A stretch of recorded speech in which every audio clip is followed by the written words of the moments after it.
关心台铁发生旅客行倒堵死铁路检查的案件，互人注意到台铁检查，也有这执勤人员安全问题可能有空碰。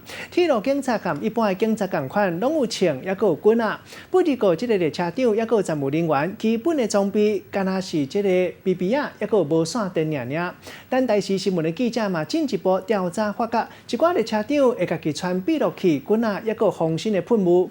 另外，列车拢有插棍啊，也毋过敢若放伫咧火车母。或者是火车的中段车尾，台铁产业工会就联袂讲，万不离紧急的时，根本就袂付去提，枪支拍甲遐拢冷去，嘛毋是逐只车厢拢有插棍啊，免怎来维护台铁执勤人员的安全，嘛是台铁现主时上界重要的处理问题。会手做客人徛伫门边顾好上车落车的情形，这是普通台铁车长客人状况的 SOP。不过，若是拄到乘客举刀啊出来要甲人抬的情形，是要安怎才好？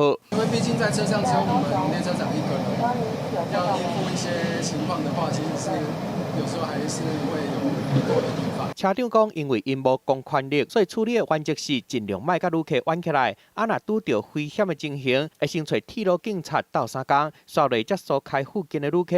另外，通知后一站的站长，等到火车入站，才会有其他的站务员上车斗相共。我们也是希望说，铁路局能够提供一些基本的防护设备，例如说仿生的喷雾器。铁路警察他其实有人力不足的状况，包括他在备勤的时候，他其实是一个人单机服勤。看卖啊，车长站务员基本的装备，就干那笔啊，甲无线电尔。一部分的车长会家己准备摄影机、棍啊，甲防身的喷雾剂，随往火车顶的毛棍啊。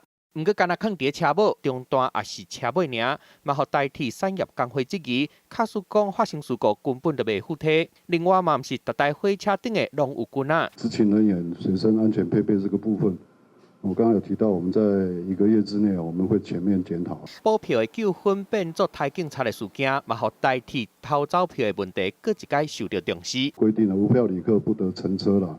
那有可能是我们员工考虑到后续班次的间距可能比较大，就会给旅客一个通融。根据台铁的统计，平均一年补票的金额车有3000万到4000万，所以车长拢会伫车顶验票。不过去年7月，一个车长伫验票的时阵，乘客对伊大细声。今年5月，有民众无票入站，互掠着，毋若大细声嚷，佮放刁要互站务员好看。即马佮发生铁路警察互旅客用刀啊堵死的事故。要安怎维护代替执勤人员的安全？整体的机制甲设备，恐惊拢爱个检讨。记者综合报道。